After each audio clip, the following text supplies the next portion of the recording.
The quiet pressure. There is a kind of pressure that does not announce itself. It does not shout. It does not knock. It settles in gently, like a hand resting on your shoulder that never quite lifts. You might not even notice it at first. You just feel a little tense for no clear reason, a little careful, a little more alert than the moment seems to require. It often shows up early in the day, not with panic, but with a low hum. You open your eyes, and already there is a sense of being slightly behind. Not late exactly, just not fully caught up with whatever invisible standard is waiting for you. You have not failed anything yet, but you are already preparing not to. This pressure is polite. It never tells you what it wants directly. It hints, it suggests, it raises an eyebrow. It asks how you're doing in a way that feels like a test. You answer carefully. You always do. You might notice it when you choose your words, when you smooth a sentence before speaking, even with people you trust, when you laugh a little at something that did not quite land, just to keep the moment moving, when you say you are fine, not because it is true, but because it is easier. The quiet pressure is not cruel. That is part of what makes it hard to see. It presents itself as helpful, as social awareness, as maturity, as being realistic. It tells you that this is just how things work, that everyone does this, that this is the cost of getting along. Over time, you stop questioning it. You forget that there were moments, maybe long ago, when you did not feel this constant adjustment, when you spoke without scanning the room first, when you reacted before editing yourself, when your face did not feel like something you were managing. The pressure grows through repetition, not intensity. Each small moment teaches you something. Each raised eyebrow, each awkward silence, each reward for fitting in adds another thin layer. None of them feel important on their own. Together, they build a shape you begin to live inside. You learn what is acceptable, what is impressive, what is too much. You learn when enthusiasm is welcome and when it needs to be toned down. You learn which parts of yourself are convenient and which ones require explanation. The ones that require explanation slowly go quiet.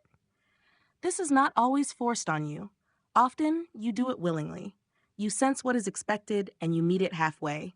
You call it being considerate. You call it reading the room. And sometimes that is true, but sometimes it is something else. Sometimes it is fear wearing a reasonable expression. The quiet pressure is especially strong because it never asks for everything at once. It asks for small adjustments, just a little restraint here, just a bit more polish there. You comply because each request feels harmless, sensible even. And then one day you notice a strange fatigue, not the kind that sleep fixes, not the kind that comes from working too hard. It feels more like holding your breath without realizing it. You are tired, but you cannot point to what exhausted you. You might try to rest, but rest does not reach the part of you that feels worn down. You take time off, you scroll, you distract yourself. You tell yourself you are lucky, and you are. But the tiredness remains. What is tiring is not effort, it is friction, the constant rubbing between who you are and who you present, the small gap you maintain all day, every day, the quiet effort of keeping things smooth. There is a cost to this, even if no one sends you a bill. The cost shows up in hesitation, in second guessing, in the feeling that something real was about to be said and then was not. It shows up in the way you replay conversations later, wondering if you sounded strange, too quiet, too intense, too open, not open enough. You analyze moments that other people have already forgotten. The pressure thrives on comparison, even when comparison is subtle. Not a direct contest, but a constant measuring. You notice who seems confident, who seems successful, who appears unbothered. You assume they are not doing the same calculations you are doing. You assume they know something you do not. Social media amplifies this, but it did not invent it. The pressure existed long before screens. The screens just make it easier to carry with you everywhere. A pocket-sized reminder of how life is supposed to look when it is going well. You scroll and you see people performing versions of themselves that look smooth and resolved. Even when you know it is curated, a part of you still reacts. A part of you wonders why it feels harder for you, why your life looks messier from the inside. The quiet pressure rarely tells you to become someone else completely. That would be too obvious. Instead, it encourages you to become a slightly edited version of yourself, one that fits better, one that causes fewer ripples. This is how pretending becomes normal. Not dramatic pretending, but everyday pretending. The kind that feels like being responsible. The kind that feels like adulthood. You do not wake up one morning and decide to be inauthentic. You just keep choosing the safer option, the smoother response, the version of yourself that asks for less patience from others. Over time, this can create a strange distance. You are present in your life, but not fully inside it. You participate, but with a small part of yourself held back. Watching, monitoring, making sure things stay manageable. The quiet pressure does not only come from outside. Eventually, it becomes internal. You start applying it to yourself. You criticize your reactions before anyone else does. You preempt judgment. You call it self-awareness. You become very good at predicting how things might go wrong. You imagine outcomes. You rehearse explanations. You avoid situations that might reveal too much. Not because you are hiding something terrible, but because you are tired of managing reactions. This can make you feel isolated even when you are surrounded by people.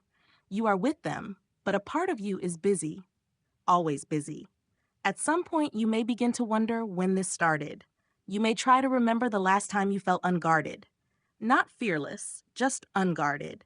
When you did not feel the need to present a case for yourself. Often, the memory is blurry. It belongs to a different phase of life, before certain disappointments, before certain lessons were learned. The quiet pressure likes to frame itself as wisdom. It tells you that this is realism, that this is what experience teaches. And it is true that experience changes us, but not every change is a deep truth. Some are simply adaptations that stuck around too long. Living honestly does not mean rejecting all social awareness. It does not mean saying everything that crosses your mind. It is quieter than that. It is about noticing when the pressure is guiding you instead of your own sense of what feels right. It begins with awareness, with small moments of recognition, a pause where you notice that familiar tightening, the moment you realize you are about to adjust yourself again. You do not need to fix anything yet. You do not need a plan. You do not need to become brave overnight. You just notice. That noticing alone can feel relieving, like setting something down, even briefly, like exhaling without making a sound. The world will likely continue to pretend. It always has. There will always be roles, expectations, and polished surfaces. The pressure will not disappear just because you see it. But once you recognize it, it changes. It loses some of its authority. It becomes one influence among many, instead of the silent director of every scene. You begin to sense the difference between kindness and compliance, between adjustment and erasure, between being thoughtful and being absent from yourself. This is not dramatic. It is subtle. Most real changes are. You might still say you are fine sometimes. You might still choose the easy answer. But now, occasionally, you will feel the space where another option exists, and that space matters. Living honestly starts there. Not with declarations, but with small internal shifts. With the quiet decision to stay a little closer to yourself, even when the pressure is present. Nothing needs to be proven. Nothing needs to be announced. You are simply learning to notice what you carry and when you might set it down. That is enough for now.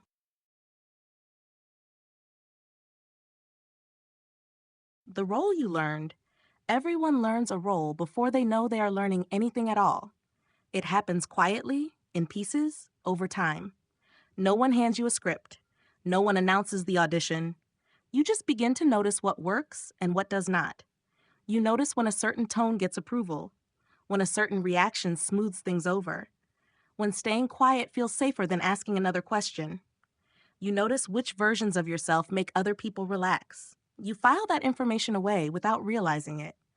At first, it feels like adaptation, and it is. Humans adapt. We always have. It is how we survive groups, families, schools, workplaces. The problem is not that you learned a role. The problem is how invisible that learning was. Most roles begin as protection. You try something. You see the response. You adjust. A child who is praised for being easy learns to be low maintenance. A child who is noticed only when they perform learns to perform. A child who is criticized for emotion learns to contain it. None of this is malicious. Often it is not even intentional. People respond based on their own limits. They reward what they can handle. They discourage what overwhelms them. You adapt because adaptation works. Over time, the role becomes familiar. Familiar feels safe. Even when it costs you something, it feels safer than the unknown alternative. You might not remember the first time you stepped into it, but you remember the feeling, the relief of things going smoothly, the absence of conflict, the quiet sense that you were doing it right. The role grows with you. It evolves. It becomes more sophisticated. You refine it as you age. You learn how to be competent, how to be agreeable, how to be impressive without being threatening, how to be honest without being inconvenient. Eventually, the role no longer feels like something you put on. It feels like who you are. This is where it becomes confusing, because parts of the role are genuinely you. They are real skills, real sensitivities, real strengths. The role is not a lie. It is a selection. You are not pretending to be someone else entirely. You are presenting a version of yourself that has been shaped by feedback, a version that learned what to emphasize and what to soften. The trouble begins when the role starts making decisions for you, when it answers before you have time to check in with yourself, when it reacts automatically, even in moments that do not require it. You might notice this when you feel a brief internal resistance, followed by compliance. A moment where you think, I do not really want to do this, and then you do it anyway. Not out of generosity, but out of habit. Or when you agree with something publicly, then feel strangely irritated later without knowing why. The irritation is not about the thing itself. It is about the small override that happened quietly inside you. Roles are efficient. They save energy in the short term. You do not have to decide how to act if the role already knows. But over time, that efficiency becomes costly. You stop asking yourself what you actually think. You trust the role to handle it. You stop noticing what you feel in the moment because the role has a polished response ready. This can create a subtle disconnection. You are responsive but not present, capable but not grounded. People may even admire you for it. They may describe you as reliable, calm, easy to work with. You accept the compliments, but they land strangely. They seem to describe something adjacent to you, not quite you, something you are associated with. The role often becomes most visible when it starts to feel heavy, when maintaining it requires effort you did not expect, when situations that should feel simple begin to feel draining. You might notice that certain people exhaust you more than others, not because they are difficult, but because the role becomes more active around them. You are constantly adjusting, anticipating, smoothing. With others, you feel lighter. You do not have to think as much. You are less careful. The difference is not the people themselves. It is the role relaxing. Sometimes the role loosens accidentally. You are tired, distracted, caught off guard. You respond more honestly than usual, and nothing terrible happens. This can be surprising, even disorienting. You might feel exposed for a moment, then relieved, then embarrassed that relief came so easily. Other times, the role loosens and something does happen. Someone reacts, someone disapproves, someone misunderstands. The role takes note. It tightens again. It says, see, this is why we do what we do. Roles learn from outcomes, not from truth. They are practical, not philosophical. They care about what keeps things stable. Because of this, the role can become outdated. It may still be operating based on earlier conditions, earlier dynamics, earlier versions of you and the people around you. You might have more capacity now, more clarity, more choice.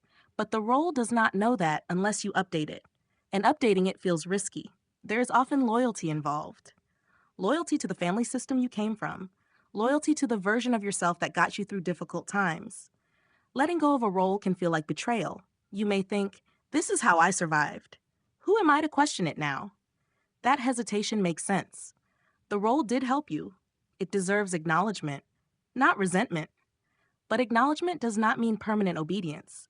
Living honestly is not about tearing the role down. It is about understanding it, about seeing when it is helpful and when it is simply automatic. This begins by noticing patterns. When do you feel yourself stepping into position? When do your words come out smoother than your thoughts? When do you leave a conversation feeling slightly hollow? There is no need to confront anything yet. No need to correct yourself in real time. Just notice. Notice how quickly the role activates, how persuasive it sounds, how reasonable its arguments are. It often speaks in the language of politeness, professionalism, or maturity. It warns you about being misunderstood, about making things awkward, about causing unnecessary tension. Sometimes it is right. Sometimes it is protecting something real. The goal is not to silence it. The goal is to stop mistaking it for your entire voice. Underneath the role, there is usually something quieter, less articulate, more tentative, a thought that arrives slowly, a feeling that does not have a polished sentence yet. That part has been waiting, not dramatically, patiently. When you give it space, it may not say anything immediately. It may just sit there. That is fine. It has not been invited often. You do not need to announce a new identity. You do not need to correct everyone's perception of you. This work is internal first. You are simply beginning to separate who you are from how you learn to be received. That separation can feel strange, like stepping slightly out of alignment, but it can also feel relieving, like realizing you are allowed to pause before responding. The role may still step in. It probably will. Habits do not disappear because they have been noticed once. But now when it does, you will recognize it. You will know when you are choosing it and when it is choosing for you. That awareness creates space, and in that space, something more honest has room to appear. Not louder, not more impressive, just more real. You are not undoing yourself, you are getting closer. For now, that is enough. Being fine. There is a particular word that does a lot of work. It carries conversations forward. It keeps things light. It reassures people quickly. The word is fine. It appears early and often. How are you? Fine. How was it? Fine. Everything okay? Yeah, fine. The word is useful. It is efficient. It closes the loop without opening anything else.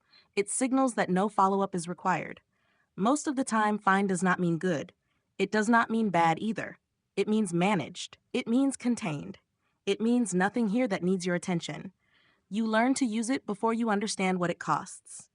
You learn that saying fine makes things easier for everyone involved. It smooths the moment. It keeps the conversation moving.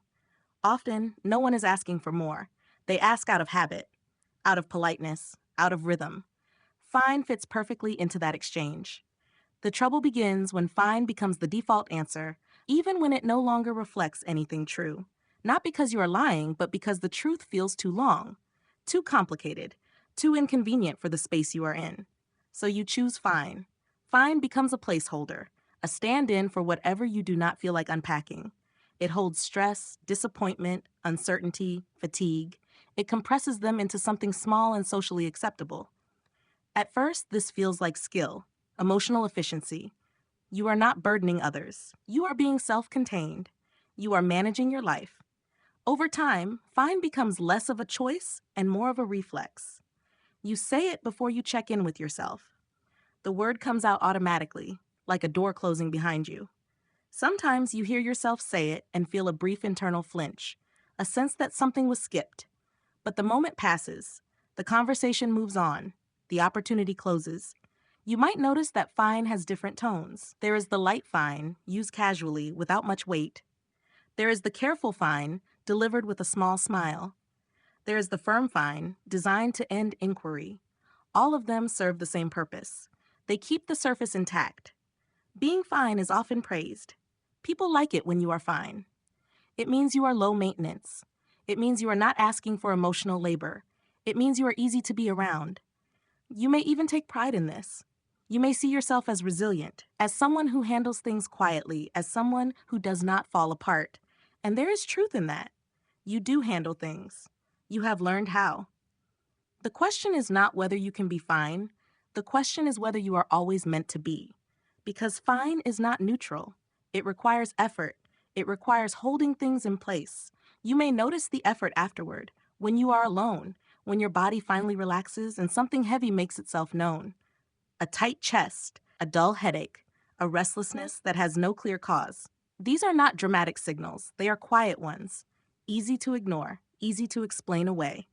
You tell yourself you are just tired, just busy, just in a phase, and maybe you are, but the pattern continues. Fine also shapes how others relate to you. When you are consistently fine, people stop checking. They assume you have things handled.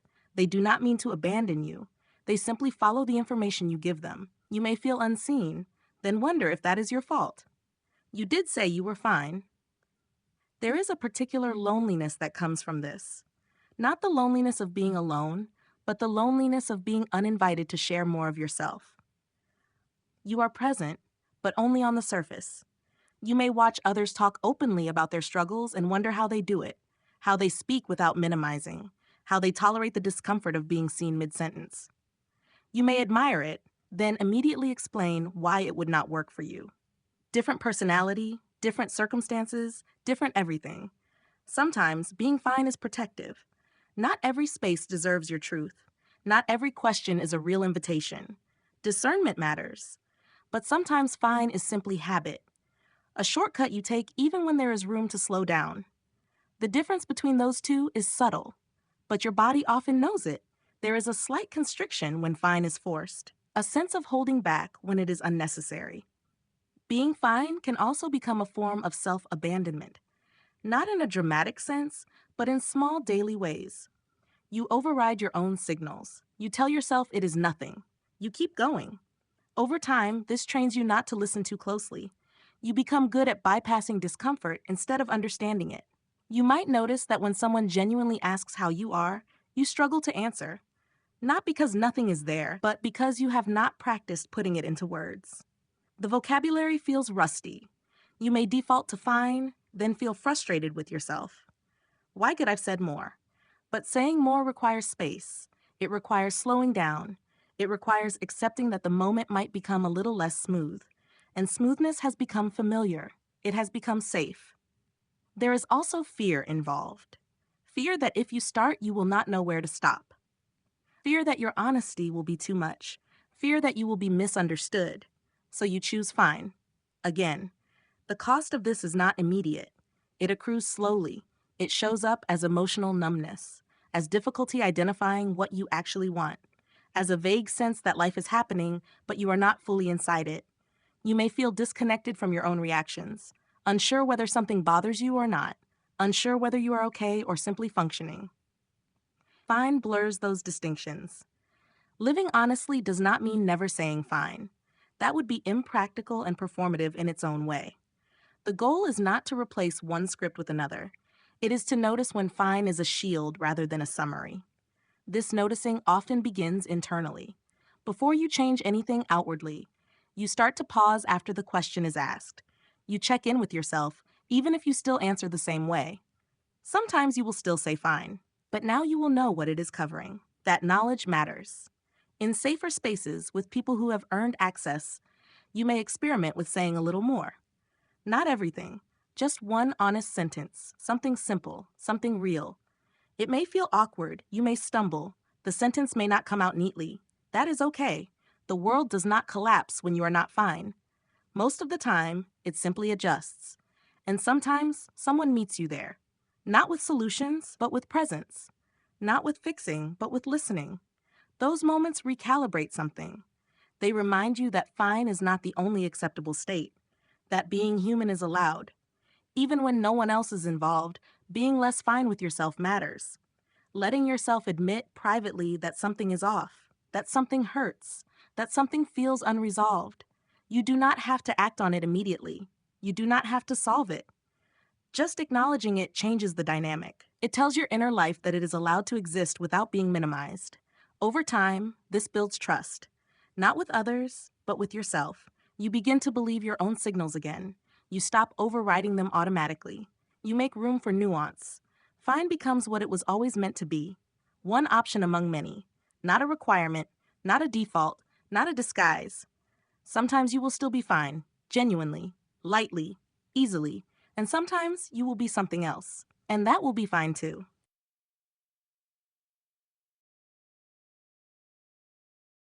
Watching yourself. At some point, many people develop a second position inside their own lives. It is not dramatic. It does not feel like leaving your body. It feels more like stepping half a pace back, just enough to observe. You begin to watch yourself as you speak, as you react, as you move through situations. You are still there, but you are also monitoring. This often starts as self-awareness. You notice how you come across. You notice what works. You adjust. Again, this is not a problem by itself. Awareness can be useful. It can help you learn. But over time, the watching can become constant. You might notice it in conversation. As you are talking, a part of you is evaluating how you sound. Are you making sense? Are you saying too much? Are you boring? Are you being clear? This evaluation happens quickly, almost silently, so quickly that it feels like part of thinking. The watcher is efficient. It does not wait for the moment to end. It comments in real time. It edits mid-sentence. It interrupts impulses before they fully form. You laugh, then check whether the laugh was appropriate. You share something personal, then immediately qualify it. You soften statements as they leave your mouth. From the outside, you may appear composed, thoughtful. Considered inside, there is activity. Watching yourself can create a sense of control. You feel prepared. You feel ahead of potential missteps. You are less likely to be surprised by reactions. This is comforting, especially if surprise once led to embarrassment or conflict. The watcher promises to prevent that. But the watcher has a cost. It pulls you slightly out of the moment. You are participating and observing at the same time. That split requires energy. You may notice that you feel oddly tired after social interactions, even pleasant ones. Not because anything went wrong, but because you were working the entire time. The watcher rarely rests. It believes rest equals risk. It might also show up when you are alone. You replay conversations, you analyze what you said, you imagine how it was received. You rehearse better versions after the fact. This is often framed as reflection, and sometimes it is. But reflection usually leads somewhere. The watching often loops. You go over the same moments, not to understand them, but to control them retroactively, to reassure yourself that nothing was too off. The watcher also shapes how you feel emotion. When something happens, you notice the feeling, then immediately interpret it. Is this reasonable? Is this too much? Is this justified? Instead of experiencing the emotion directly, you experience it through commentary. This can dull things, both the unpleasant and the pleasant. Strong reactions get filtered. Joy becomes muted. Anger becomes intellectual. You stay regulated, but also slightly removed. Watching yourself often develops in response to environments where being unfiltered felt unsafe, where reactions were judged, where mistakes were remembered. The watcher learned to protect you by staying alert. It learned that visibility required management. Like many protective strategies, it was helpful once, and like many, it stayed longer than necessary. The watcher does not trust that the moment can handle you as you are. It assumes intervention is always needed. You might notice that when something genuinely spontaneous happens, you feel a brief panic, a sense of being exposed. Then the watcher rushes in to explain, soften, or redirect. You apologize quickly. You clarify. You make a joke to cover the gap. The gap is where something real almost appeared. Watching yourself can also interfere with listening. While someone else is talking, part of you is preparing your response. Not thoughtfully, but defensively. You are planning how to sound reasonable, how to be understood, how to avoid missteps. You hear the words, but not fully. Your attention is divided. This can make connection feel shallow. You are present, but not immersed. There is always a pane of glass between you and the moment. The watcher thrives on prediction. It constantly scans for what might go wrong. It anticipates reactions. It calculates risk. Because of this, it often exaggerates consequences. It treats small awkwardness as something to be avoided at all costs. But awkwardness is part of being human. It is not dangerous. It is just uncomfortable. The watcher confuses discomfort with threat. Living like this can make life feel narrow. You avoid situations where you cannot predict yourself. You stick to roles you know. You choose familiarity over curiosity. You might tell yourself you prefer it this way, and maybe you do, but sometimes the preference is shaped by exhaustion. There are moments when the watcher loosens, when you are deeply engaged in something, when time passes without your noticing, when you forget to monitor. These moments feel different. There is a sense of ease, of flow, of being inside the experience rather than next to it. Afterward, you may realize you felt more alive, more present, more yourself. That contrast can be unsettling. It reveals how much effort you usually expend. The watcher often believes that if it steps back, something will go wrong, that you will say the wrong thing, that you will be misunderstood, that you will lose control. But control is not the same as presence. Watching yourself is not the same as knowing yourself. Knowing yourself is quieter. It does not comment constantly. It notices patterns over time, not moment to moment. The shift from watching to being does not happen all at once. It happens in small experiments. You notice when the watcher appears. You feel its familiar tightening. Instead of immediately obeying it, you pause. You let a sentence finish without correcting it midway. You allow a reaction to land without explanation. Nothing dramatic happens. Or if something does, it passes. The watcher takes note. It does not disappear, but it learns. There will be moments where you slip back into monitoring. That is fine. Habits like this do not vanish through insight alone. The goal is not to eliminate self-awareness. It is to soften the grip of constant self-surveillance. You are allowed to exist without commentary. You are allowed to experience moments without narrating them internally. Presence feels riskier at first. It lacks the familiar buffer, but it also offers something the watcher cannot: contact. Contact with other people. Contact with your own reactions. Contact with what is actually happening. When you stop watching yourself so closely, you make room to notice the world again. The tone of a voice, the warmth of a room, the texture of a moment. You become less preoccupied with how you appear and more aware of how you feel. This does not make you reckless. It makes you responsive. The watcher may still whisper. It may still offer commentary. You do not have to fight it. You do not have to silence it. You simply do not have to follow it every time. Living honestly often begins here, with the gentle decision to step back into your own life instead of standing beside it. Not all at once, not perfectly, just a little more often than before.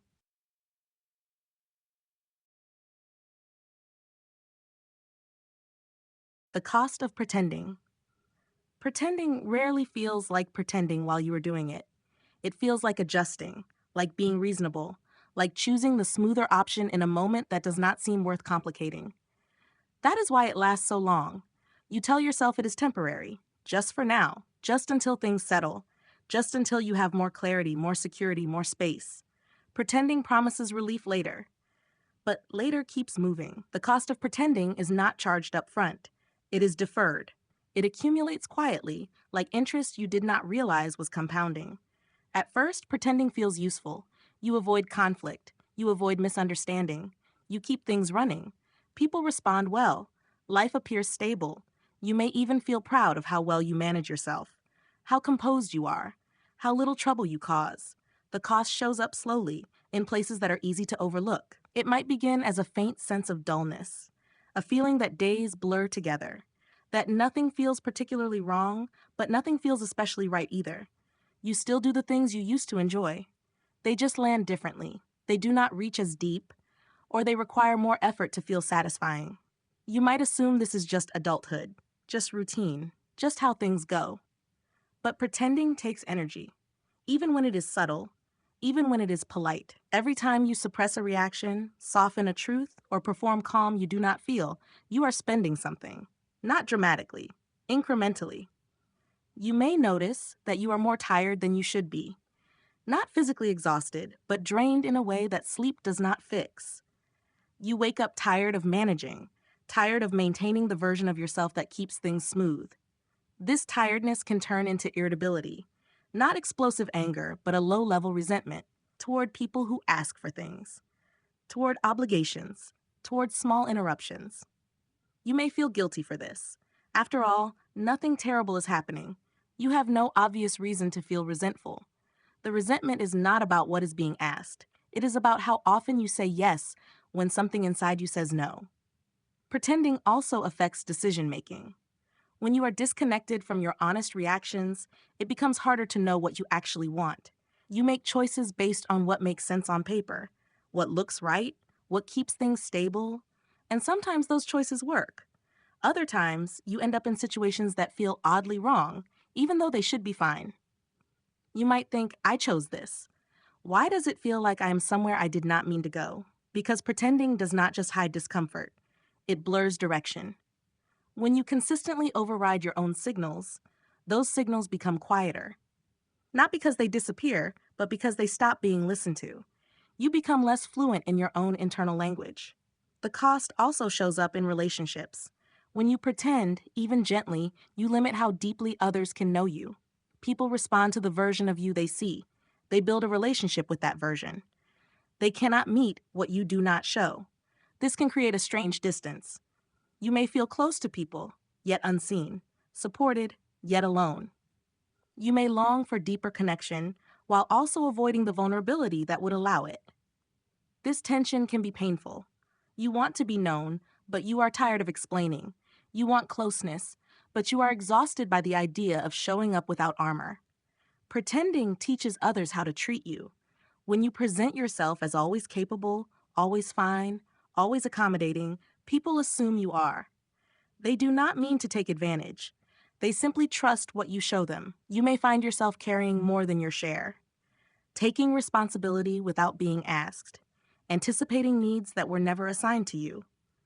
Over time, this can feel unfair, but it is also familiar. You taught the role well. There is also a cost to your sense of self. Pretending fragments identity. You become different versions of yourself in different spaces. None of them are false, but none of them feel complete. You might notice that when someone asks a simple question like, "What do you want?" you hesitate. Not because you are indecisive, but because the answer is unclear. What you want has been filtered through so many considerations that the original signal is faint.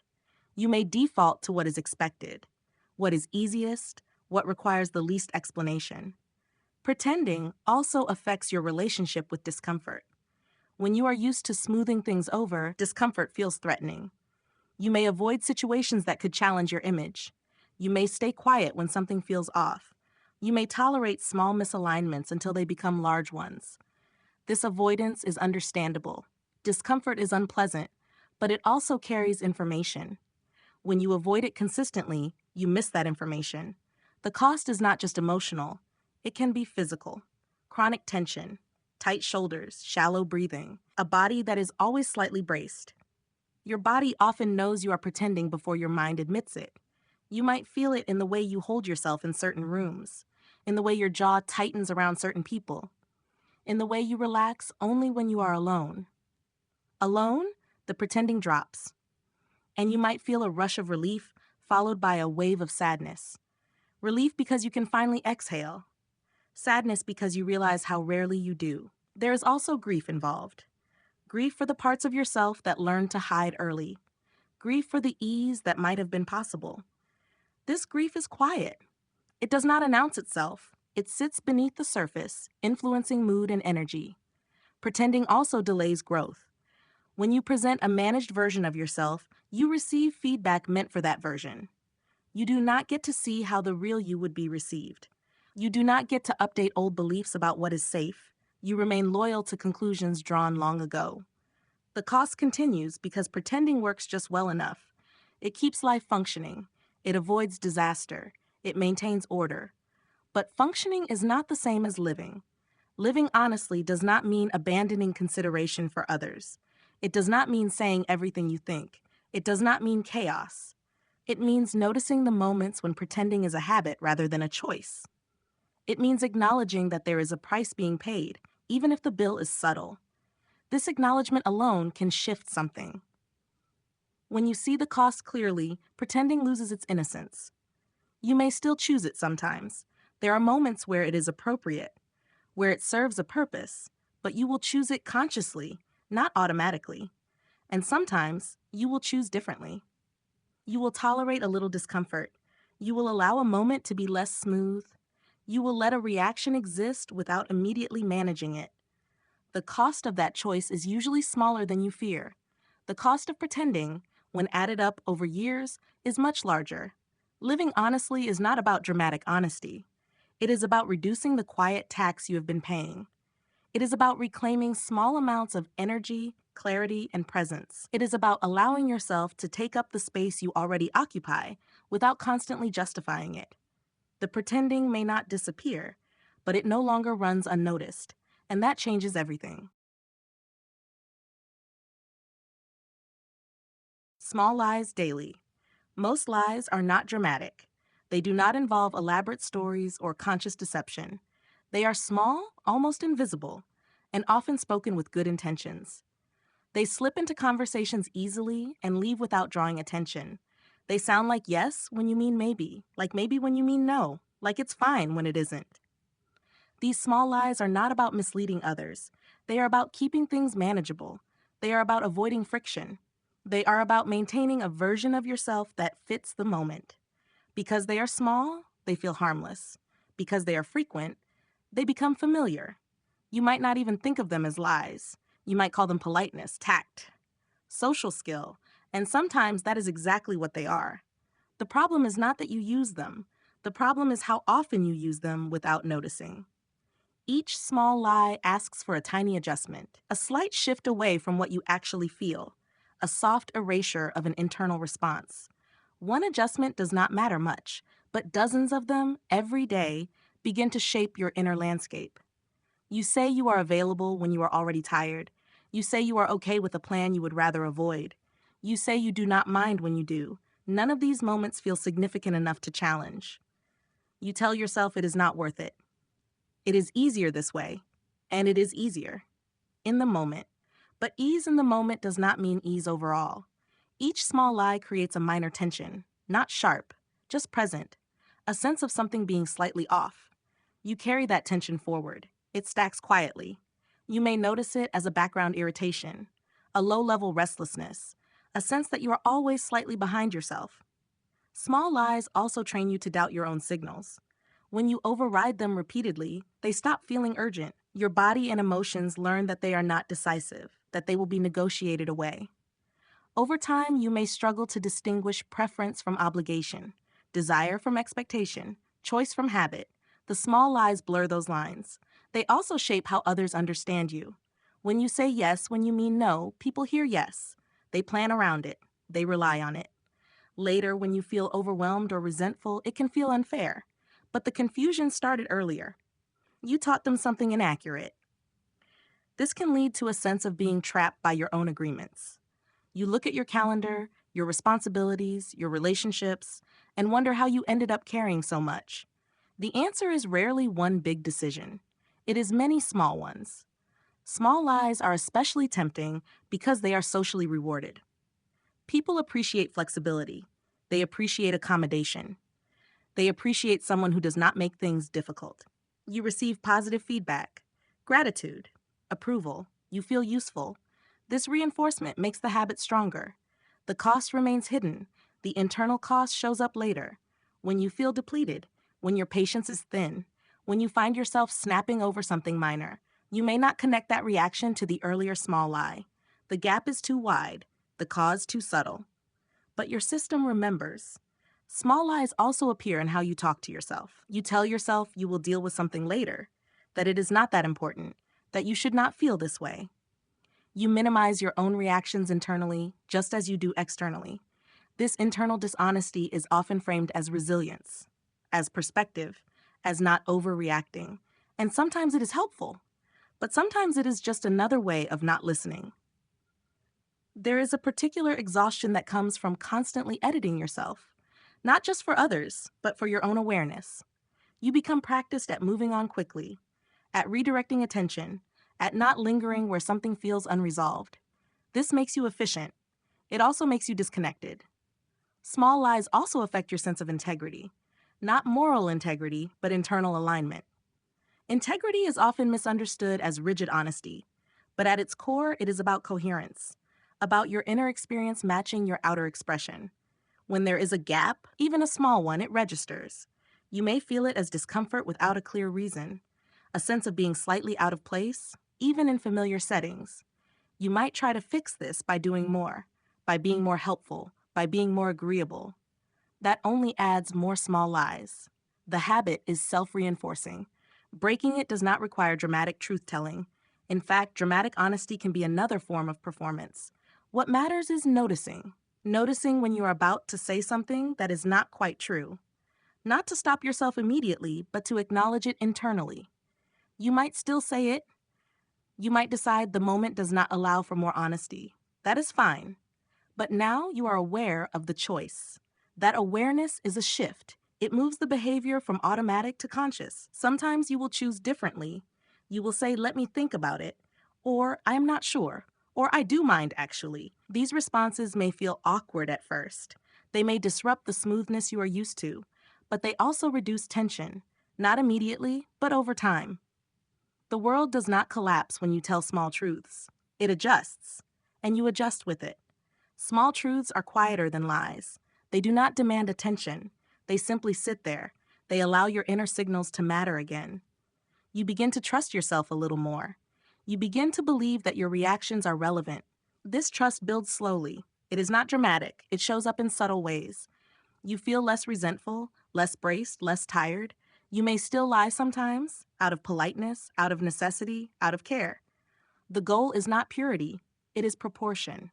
When small lies dominate daily life, something is being protected too aggressively, something that may no longer need that level of defense. Living honestly involves recalibrating that protection. You allow yourself to be slightly more accurate, slightly more present. You let some small lies go unspoken. Not all at once, not perfectly, just often enough that your inner world and outer world start to align again. That alignment brings relief, quiet relief, the kind you feel when you realize you do not have to manage quite as much as you thought. And that is enough for today.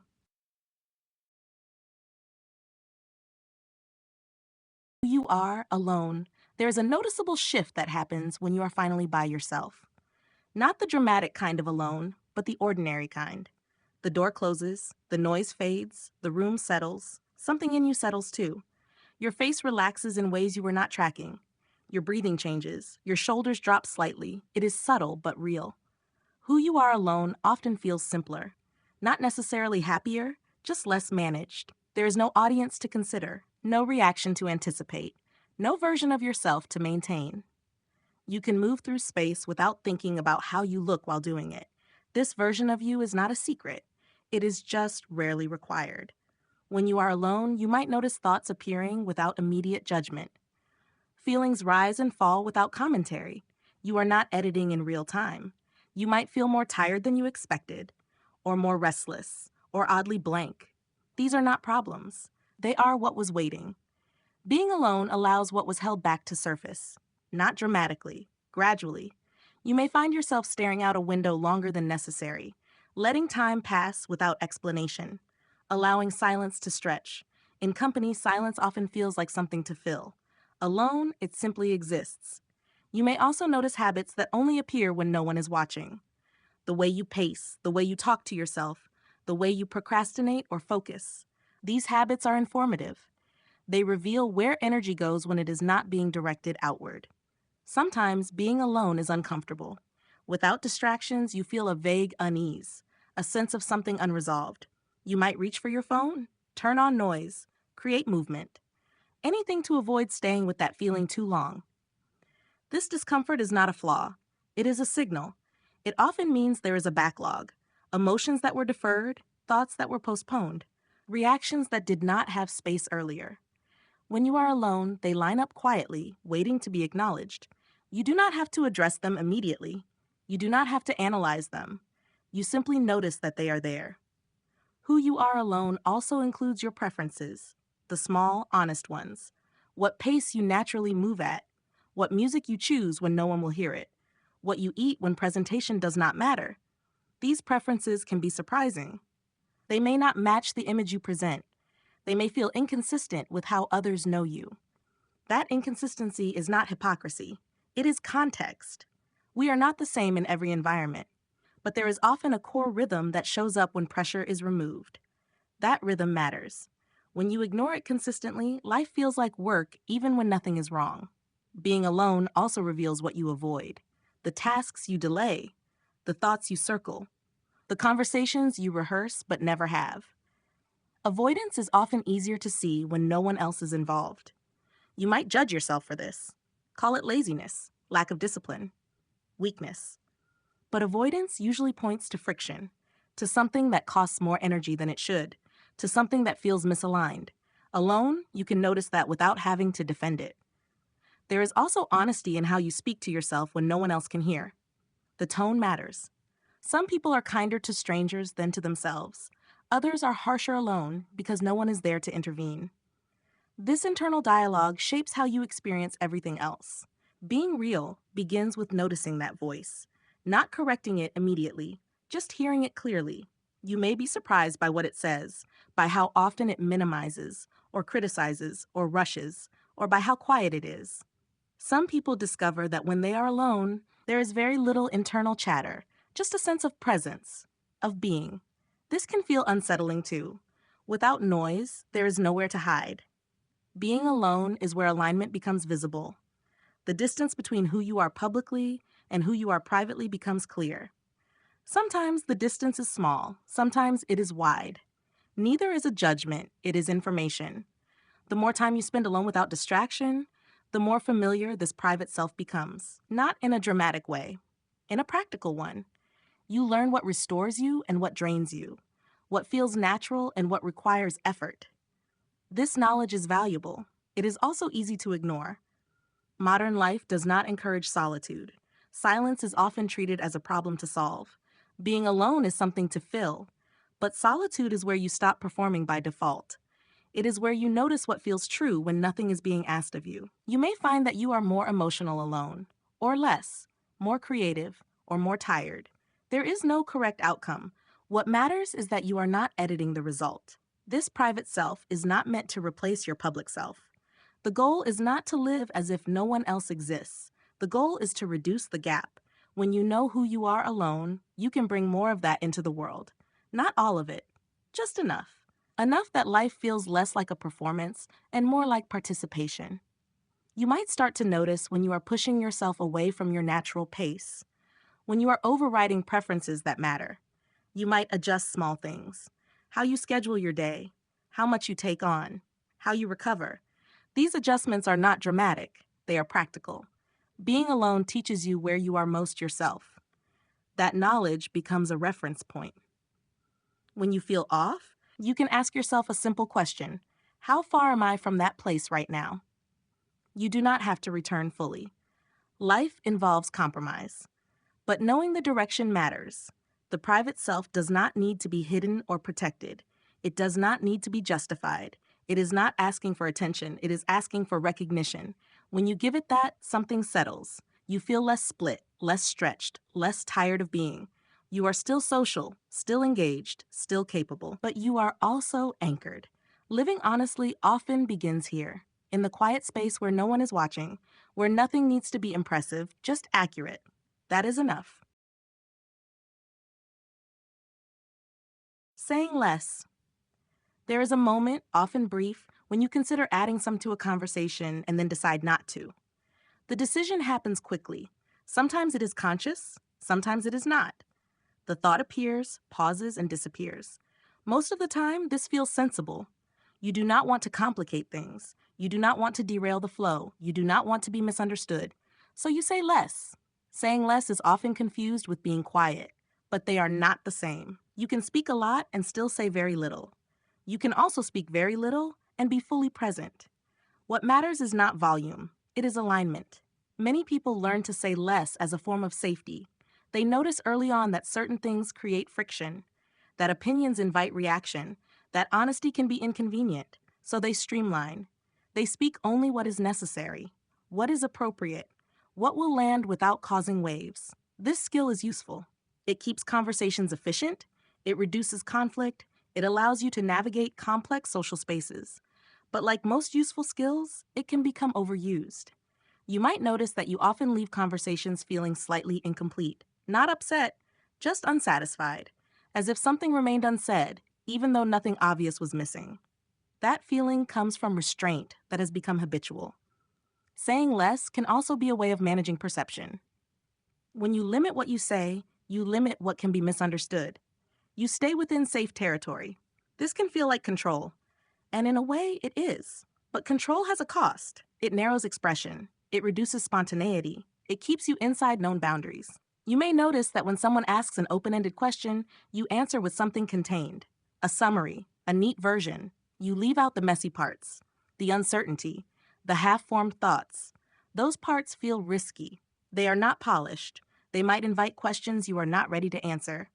So you say less. Over time, this can make your inner world feel crowded. There are many thoughts, but few outlets, many reactions, but limited expression. You might find yourself talking more freely only when alone, or only with one person, or only in writing. That contrast is telling. Saying less also affects listening. When you are used to minimizing your own expression, you may become very good at receiving others. You create space, you encourage, you respond thoughtfully. People may confide in you easily. They may feel understood. This can feel meaningful, and it is. But sometimes you may notice an imbalance. You know a lot about others. They know very little about you. You may feel valued for your presence, but not fully known. This is not because people do not care. It is because you have not given them much to respond to. Saying less can be mistaken for humility, for depth, for mystery. Sometimes it is those things. Other times it is simply habit. You might tell yourself that you are not that interesting, that your thoughts are obvious, that someone else has already said it better. These thoughts sound reasonable. They also keep you quiet. Often what you hold back is not extraordinary. It does not need to be. It is just yours. There is also fear involved. Fear that if you say more, you will take up too much space. Fear that you will say the wrong thing. Fear that your words will linger longer than you want them to. Silence feels safer because it is reversible. Words are not. But silence can also misrepresent you. It can make you appear disengaged when you are not, or indifferent, or agreeable. People fill in gaps with assumptions. When you say less consistently, others may assume you have nothing to add, or that you are fine with whatever is decided. You may find yourself living with outcomes you did not choose, simply because you did not speak when there was room. This can lead to quiet resentment. Not explosive, just a sense of being carried along by decisions you never fully agreed with. You might think, I should have said something, and then move on. The habit deepens. Saying less is often praised in environments that value efficiency. Meetings, workplaces, public settings, being concise is rewarded. But concision is not the same as honesty. Honesty sometimes requires a few extra words, a pause, an admission of uncertainty. It requires tolerance for slight discomfort. When you say less out of habit, you reduce opportunities for correction. You do not get to see how your real thoughts would be received. You remain loyal to old predictions about what is safe. The alternative is not to say everything. That would be overwhelming and impractical. The alternative is discernment. Discernment asks a different question. Not should I speak, but what is actually needed here. Sometimes what is needed is silence, space, listening. Other times what is needed is one accurate sentence, not a speech, not an explanation, just something true. You may notice a difference in your body when you choose that sentence, a slight nervousness, a sense of exposure. That feeling is not danger, it is unfamiliarity. When you say a little more than usual, you invite response. That response may not always be what you want, but it gives you information. You learn who can meet you, who listens, who deflects, who misunderstands. This information helps you choose where to invest energy. Saying less has protected you from disappointment. Saying a little more helps you update your understanding of the world. You do not have to do this everywhere. You do not have to change how you communicate with everyone. Start where it feels safest, or where the cost of silence is starting to outweigh the risk of speaking. You may notice that when you say a bit more, conversations deepen, or clarify, or end sooner. Sometimes saying less prolongs things. Ambiguity invites repetition. Clear, honest communication can actually reduce effort. There is also relief in accuracy. When your outer expression matches your inner state, even partially, tension decreases. You feel less like you are holding something in. This relief may be subtle, but it accumulates. Over time, you may find that you no longer need to monitor yourself as closely. You trust yourself to speak when it matters. Silence becomes a choice again, not a reflex. You can be quiet without being invisible. You can listen without disappearing. Saying less, when chosen consciously, can be powerful. It creates space. It signals presence. But saying less by default can make life smaller than it needs to be. Living honestly involves recalibrating this balance, not swinging to the opposite extreme, just noticing where restraint has become automatic. You begin to ask yourself a simple question. Am I holding back because this does not need to be said, or because I am afraid of what might happen if it is? The answer is often clear when you slow down. You do not have to act on it every time. Awareness alone shifts the dynamic. Gradually, you allow more of yourself into the world. Not all at once, not everywhere. Just enough that your voice feels like it belongs to you again. And when you choose silence, it feels intentional, restful, complete. That is the difference. Letting things be awkward. Most people spend a surprising amount of energy trying to prevent awkwardness.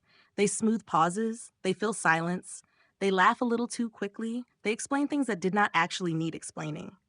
Awkwardness is treated like a small emergency, something to fix before it settles. The instinct to avoid it is understandable. Awkward moments make the body tense. They create uncertainty. They feel like exposure without a script. So you intervene. You say something. You adjust. You move the moment along. You may not even realize how automatic this has become. The response happens before you have time to choose it. A silence stretches. You jump in. Someone reacts unexpectedly. You clarify. A joke falls flat. You rescue it. From the outside, this looks like social skill, and in many ways it is. You are attentive. You are responsive. You are managing the flow. But constantly managing the flow has a cost. Awkwardness is not always a problem. Sometimes it is simply a pause where something real is trying to land. When you rush to smooth it over, you interrupt that process. Awkwardness often appears when honesty enters the room.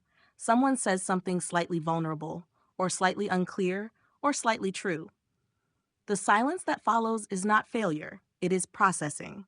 But silence makes people nervous, especially those who are used to keeping things comfortable. So the moment gets patched up. The truth gets buried under politeness. Everyone moves on. Later, you may feel a faint disappointment, not because anything went wrong, but because something almost happened and then didn't. Letting things be awkward requires tolerance, not for chaos, but for uncertainty. It means resisting the urge to immediately correct the atmosphere. This can feel risky. You might worry that the other person feels uncomfortable, that they will judge the silence, that they will judge you. Often that worry is projection. They may be feeling the same uncertainty you are. Awkwardness is usually shared. It only feels personal because you are inside your own head. When you allow awkwardness to exist, you give the moment time. Time for someone to clarify, time for emotion to settle, time for meaning to surface. Sometimes nothing happens. The moment passes. That is fine. Other times something shifts. Someone adds a sentence they would not have added otherwise. Someone admits something. Someone laughs, but more honestly this time. Those shifts are subtle. They cannot be forced. They require space. People who are uncomfortable with awkwardness often pride themselves on being easy to be around, on keeping things light, on maintaining momentum. But ease and depth are not always aligned. Depth often arrives slowly. It brings pauses with it. Letting things be awkward also means letting yourself be slightly misunderstood, at least temporarily. When you explain everything immediately, you control interpretation. When you pause, you allow room for clarification to emerge naturally. This does not mean you never clarify. It means you do not rush. Rushing often comes from anxiety. Anxiety that something will go wrong if you do not intervene. But awkwardness is rarely dangerous. It is just unfamiliar. You might notice that when you let an awkward moment sit, your body reacts first. A tightening, a heat in the chest, an impulse to move. If you stay with it, that reaction often softens. The moment becomes less sharp. Your nervous system learns something important, that you can tolerate this. This learning matters. It reduces the need for constant management. Letting things be awkward also changes how you listen. Instead of preparing your next sentence, you stay with what was just said. You notice tone, hesitation, what was not said. You respond more accurately because you responded later. This accuracy builds trust, not dramatic trust, quiet trust. People sense when they are not being rushed, when their words are allowed to land. They may not comment on it. They may not even consciously notice. But something relaxes. Awkwardness also reveals mismatches. Sometimes, when you do not smooth things over, you see that someone is not able or willing to meet you in that moment. They deflect. They change the subject. They joke their way out. This information is useful. It helps you understand limits. When you always rescue moments, you hide these limits from yourself. Letting things be awkward shows you where connection is possible and where it is not. This is not about judging others. It is about clarity. You are not responsible for making every interaction comfortable. Comfort is a shared outcome, not a personal duty. When you take full responsibility for it, you carry too much. Awkwardness also appears internally. You may notice awkward moments inside yourself, contradictory feelings, unclear desires, mixed reactions. The instinct there is the same. Fix it, label it, resolve it quickly. But internal awkwardness also needs space. Sometimes you do not know how you feel yet. Sometimes clarity takes time. Letting that be awkward internally is part of honesty. You do not need to decide immediately. You do not need a clean answer right away. Sitting with ambiguity can feel unproductive, but it often leads to better understanding. People who rush away from awkwardness often mistake speed for resolution. Resolution that arrives too quickly is usually shallow. Letting things be awkward slows you down just enough to notice what matters. It does not mean becoming passive. It means becoming less reactive. You are still engaged. You are still present. You are simply not forcing smoothness at the expense of truth. There will be times when awkwardness genuinely needs intervention, when silence becomes uncomfortable in a way that is not productive, when clarity is needed. The difference is that now you choose. You do not react automatically. You intervene because it serves the moment, not because you are escaping it. This distinction changes how interactions feel. You may notice that when you stop rescuing moments, people step in themselves. They clarify, they reflect, they take responsibility for their own discomfort. This rebalances dynamics. You are no longer the sole manager of emotional flow. Letting things be awkward also gives you permission to be imperfect, to pause, to search for words. You do not have to be polished all the time. You do not have to perform competence in every moment. You can say, "I'm not sure yet." You can say nothing and think.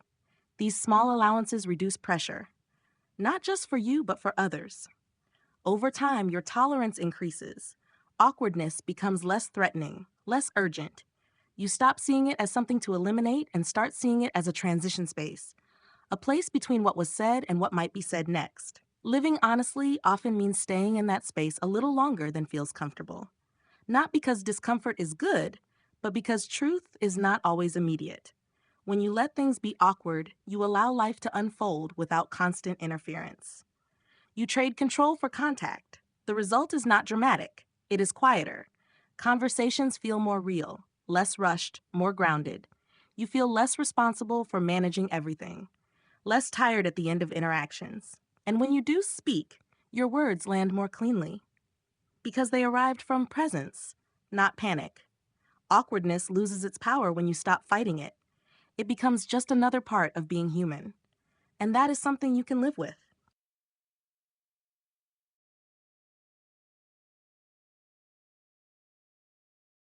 Unpolished moments. There are moments that do not arrive finished. They show up incomplete, unprepared, and slightly rough around the edges. They do not fit neatly into conversation. They interrupt flow. They resist summary. These are unpolished moments. Most people learn early how to avoid them, how to smooth a story before telling it, how to wait until a feeling makes sense, how to present a thought only once it has been cleaned up. Polish is rewarded. Clarity is praised. Confidence is admired. Unpolished moments, on the other hand, feel risky. They expose uncertainty. They reveal process instead of outcome, so they are often hidden. You may notice this when someone asks how you are feeling and you pause. The real answer is messy. It is not one thing. It does not fit into a sentence. So you translate it, you compress it, you offer a version that sounds complete. The unpolished version stays inside. This habit becomes so automatic that you may forget how often it happens. You do not experience it as holding back. You experience it as communicating well. And in many ways, you are. You are making things easy for others to understand. But you are also removing texture. Unpolished moments are where honesty often lives. Not in conclusions, but in transition. When you skip them, you skip the middle. You move from before to after without acknowledging what happened in between. Life does not actually work that way.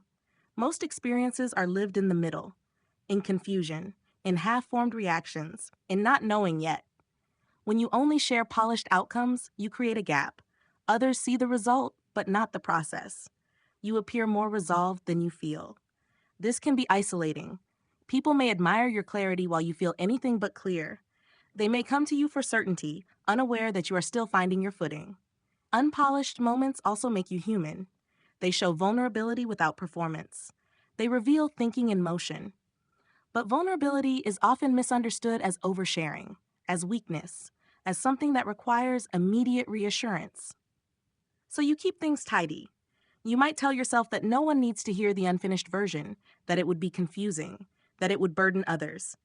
Sometimes that is true. Not every space can hold unpolished truth. The issue is not discernment, it is habit. When you never allow yourself to be seen mid thought, you begin to believe that only finished versions are acceptable. You may apply this standard to yourself as well. You might think you need to understand your feelings before acknowledging them, that you need a plan before admitting uncertainty. This creates pressure. You wait for clarity that only comes through expression. Unpolished moments often surface unexpectedly. You say something you did not plan to say. Your voice wavers. You pause longer than intended. These moments can feel embarrassing. You may rush to explain or correct them, but often these are the moments people remember. Not because they were dramatic, but because they were real. There is something disarming about someone who does not have everything sorted. It invites honesty in return. When you allow unpolished moments to exist, you shift the tone of interaction. It becomes less performative, less transactional. Conversations slow down. People listen differently. This does not mean you become incoherent. It means you allow yourself to think out loud occasionally. You might say, I am still figuring this out, or I am not sure how to put this yet, or simply pause and let silence carry the moment. These signals indicate presence. They show that you are engaged, not rehearsed. The fear around unpolished moments often comes from past experiences, times when vulnerability was met with dismissal, or impatience, or advice you did not ask for. Those experiences teach you to present only what is ready, but not every environment is the same. Not every person responds the same way. When you always protect yourself in advance, you do not get to learn who can handle the real you. Unpolished moments are also important internally. When you rush to make sense of things, you may miss what is actually happening. You might label an emotion before feeling it fully. You might decide how you feel before you know. Allowing yourself to sit in the unpolished space internally can be uncomfortable. There is no conclusion to lean on, no narrative to settle into. But this space is where insight often appears. Insight rarely arrives as a fully formed answer. It arrives as a shift, a recognition, a sense of something clicking. That click happens in the middle, not at the end. When you rush past unpolished moments, you rely on old conclusions. You repeat familiar stories about yourself and your life. Those stories may no longer be accurate. Living honestly involves letting new understanding emerge, and emergence is rarely tidy. There is also a kind of courage in staying unpolished, not the loud kind, the quiet kind that tolerates not knowing. This courage is not about exposure, it is about patience. You give yourself permission to be in process, to be a person who is still forming responses. This permission reduces pressure. You no longer have to present a finished self at all times. You can show up as you are, even when that version is uncertain. Others often respond to this with relief. It lowers the bar. It makes space for their own unpolished moments. You may notice conversations becoming more genuine, less about exchange and more about presence. Unpolished moments do not require fixing. They require attention. When you stay with them, they often resolve on their own, or they transform into something unexpected. When you avoid them, they remain as background noise, unresolved, persistent. You might find that allowing unpolished moments makes life feel slower at first, less efficient, less controlled, but it also makes life feel fuller, more textured, more accurate. You are no longer rushing to present the best version of yourself. You are allowing the current version to exist. This does not mean abandoning polish entirely. There are times when clarity matters, when structure is necessary. The difference is that polish becomes a choice, not a requirement.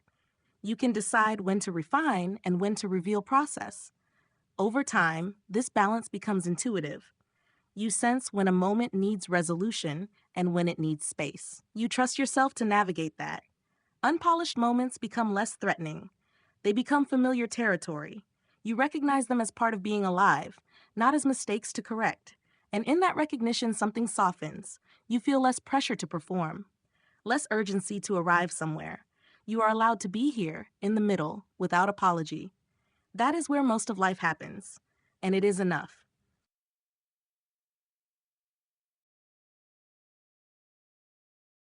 Staying with yourself.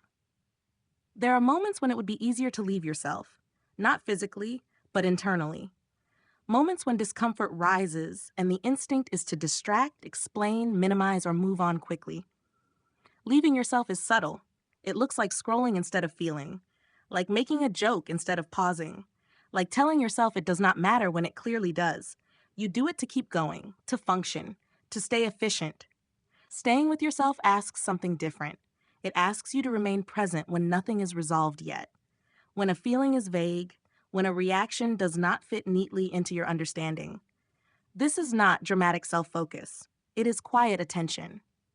Staying with yourself begins with noticing when you are about to disengage, the moment you feel that familiar urge to redirect, to smooth things over internally, to talk yourself out of what you feel. That urge often comes with good reasons. You do not want to overthink. You do not want to dwell. You do not want to become self-absorbed. But staying with yourself is not dwelling. It is listening. There is a difference between rumination and presence. Rumination loops. Presence stays. Presence allows a feeling to exist without needing to explain it immediately. You might notice a tightness in your chest, a heaviness behind your eyes, a restlessness that does not have a clear story attached. The habit is to name it quickly. Stress, fatigue, mood. Naming can be helpful, but sometimes it closes the door too fast. Staying with yourself means letting the sensation exist without labeling it right away. Feeling it in your body, noticing its texture, its movement. This can feel uncomfortable, not because the feeling is unbearable, but because you are not used to staying. Many people learned early that feelings needed to be managed quickly, that lingering was risky, that strong emotions made others uncomfortable. So they learned to move on. That skill helped them survive. It kept things under control. But what helps you survive is not always what helps you live. Staying with yourself is a form of trust. You trust that you can handle what is happening internally, that you do not need to escape your own experience. This trust builds gradually. It is not a declaration, it is a practice. You may notice that when you stay with a feeling, it changes, not always immediately, but it moves, it softens, it reveals something underneath. Often, what sits beneath discomfort is something simple: disappointment, sadness, fear, wanting something you are not sure you are allowed to want. These things are not emergencies. They just need acknowledgement. When you do not stay with yourself, these signals pile up. They express themselves in indirect ways: irritability, numbness, fatigue. Your system looks for release wherever it can find it. Staying with yourself also means staying with your own reactions to others. When something someone says bothers you, the instinct is often to dismiss it, to assume you are being sensitive, to move on. Sometimes that is appropriate. Other times it is avoidance. Staying means letting the reaction exist long enough to understand it, not to blame, not to confront immediately, just to notice. What exactly bothered you? Was it the content, the tone, the timing? Often reactions contain information about boundaries, about needs, about values. When you leave yourself quickly, you miss that information. You may find yourself repeatedly in the same situations, feeling the same irritation, without understanding why. Staying with yourself interrupts that pattern. It also changes how you relate to mistakes. When you do something you regret, the instinct is often to move past it quickly, to justify, to distract. Staying means allowing the discomfort of regret without turning it into self-punishment. You acknowledge what happened. You feel the discomfort, you learn, then you move on. Avoidance skips the learning. Self-criticism amplifies the pain. Presence sits in the middle. Staying with yourself requires slowing down. Not in your entire life, but in specific moments. A pause before responding. A breath before dismissing a feeling. A moment of silence instead of immediate explanation. These pauses are small. They do not draw attention, but they change your relationship with yourself. You begin to feel accompanied, not by someone else, but by your own awareness. This companionship matters. It reduces loneliness in a way external connections sometimes cannot. You are no longer alone with your experience. You are with it. This does not mean indulging every emotion. It means acknowledging them. Emotions that are acknowledged tend to pass more easily. Emotions that are ignored linger. Staying with yourself also means tolerating inconsistency. You may notice that you want contradictory things, that you feel both relieved and sad, both grateful and frustrated. The instinct is to resolve the contradiction, to choose one side. But humans are not consistent creatures. We contain opposites. Staying means allowing that complexity without rushing to simplify it.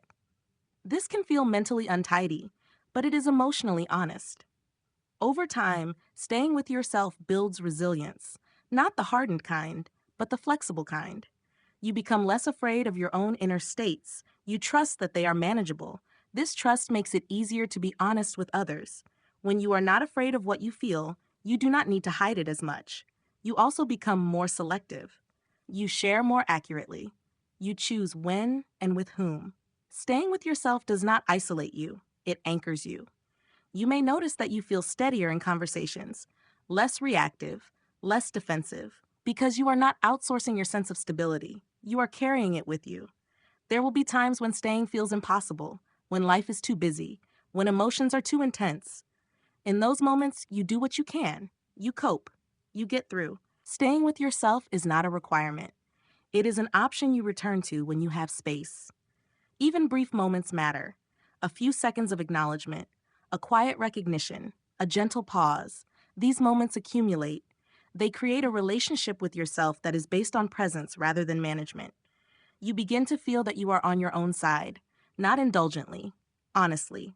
This changes how you move through the world. You are less likely to abandon yourself to keep things smooth, less likely to override your own signals. You still adapt, you still consider others, but you do not disappear in the process. Staying with yourself is not about self-focus. It is about self-continuity. You remain present from one moment to the next. You do not drop parts of yourself to move faster. This continuity brings calm, not the absence of feeling, but the absence of fragmentation. You feel more whole. Not because everything is resolved, but because nothing is being pushed away. Living honestly depends on this, not as a technique, but as a stance. You stay, and in staying, you discover that you are capable of holding more than you thought. That knowledge is quiet, but it is strong. It carries you forward. Nothing to prove. At some point, often without ceremony, the sense of having to prove yourself begins to loosen. Not all at once, not permanently, just enough to notice the difference.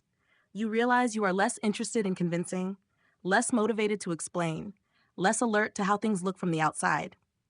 This does not feel like victory. It feels like relief. For a long time, proving felt necessary. Proving competence, proving worth, proving that your reactions made sense, proving that you belonged where you were. Much of this proving happened quietly. You did not announce it. You did not always know you were doing it. It lived in the way you prepared before speaking, in the way you justified choices that did not need justification, in the way you anticipated criticism before it arrived. Proving was often framed as responsibility, as professionalism, as being realistic, and sometimes it was. But over time, proving became a habit, a posture, a way of standing in the world. You may have noticed how tiring it was, how even successes did not fully land, because they immediately became the new baseline, the next thing to defend. There was always another standard, another expectation, another invisible metric. Nothing ever quite settled. Letting go of the need to prove does not mean becoming careless. It means becoming less preoccupied. You still care about what you do. You still want to do things well. But the energy shifts. You are no longer trying to establish your right to exist. This shift often begins internally. You stop arguing with yourself so much. You stop rehearsing explanations for choices you have already made. You trust your reasons enough to let them be private. You may notice this in small moments. Someone questions a decision and you do not rush to defend it. You answer simply or not at all. You let the discomfort exist without filling it. That discomfort is familiar.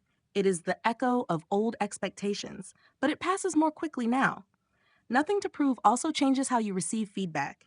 When you are proving, feedback feels like a verdict, a confirmation, or a threat. When you are no longer proving, feedback becomes information. Useful or not, relevant or not. You can take what helps and leave the rest. This makes you calmer, not indifferent, just less reactive. You are no longer negotiating your worth in every interaction. This does not mean that insecurity disappears. It still shows up, especially in new situations, especially when stakes feel high. The difference is that insecurity no longer runs the conversation. You notice it, you acknowledge it, and you continue. Nothing to prove also alters your relationship with ambition. When proving is central, ambition is often driven by comparison, by urgency, by the need to stay ahead. When proving fades, ambition becomes quieter, more specific, more personal. You want certain things because they matter to you, not because they validate you. This makes choices simpler, not easier, but clearer. You may choose less. You may say no more often. You may stop chasing opportunities that once seemed important, not because you have given up, but because you have tuned in. There is also a shift in how you relate to mistakes. When you are proving, mistakes feel dangerous. They threaten the image you are maintaining. When you have nothing to prove, mistakes are inconvenient, sometimes painful, but not defining. You can acknowledge them without collapsing. You can repair without performing remorse. You stay intact. This integrity is quiet. It does not announce itself, but it is felt. Others may notice that you seem more grounded, less eager to impress, more comfortable with silence. They may not know why. Neither do you exactly. It is simply that you are no longer trying to be seen a certain way. Nothing to prove also affects how you show up in relationships. You stop over-explaining. You stop managing perception so closely. You allow misunderstandings to resolve themselves, or not. You accept that not everyone will see you clearly, and that this is not a failure. Clarity cannot be forced. You may find that some relationships deepen, others loosen. This is not loss. It is alignment. When you stop proving, you stop bending yourself into shapes that were never sustainable. The need to prove often came from somewhere. A time when being understood mattered for survival. A time when approval felt scarce. Acknowledging that history is part of letting it go. You do not shame yourself for having needed it. You thank it for getting you through, and then you set it down.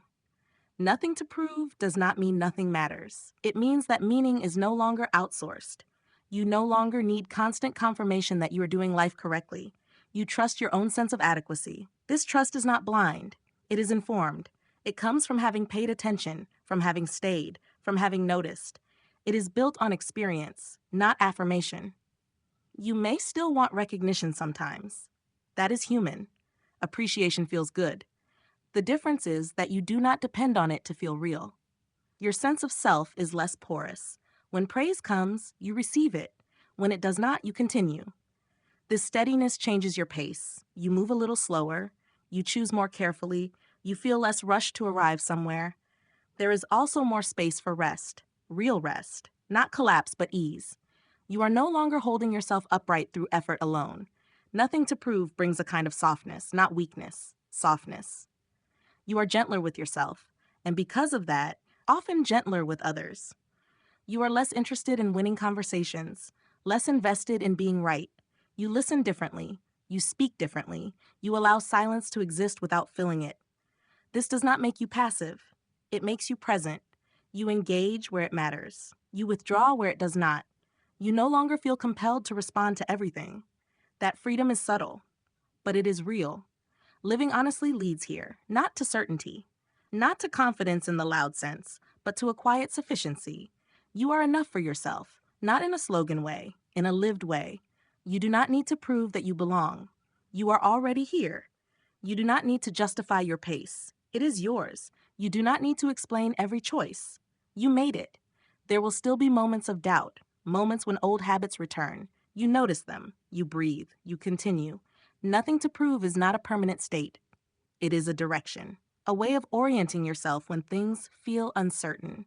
You return to it again and again, and each time it becomes a little more familiar, a little more natural, a little more yours. That is where this settles, not with a conclusion, but with a release. You are allowed to stop performing. You are allowed to stop managing. You are allowed to be. Nothing more is required.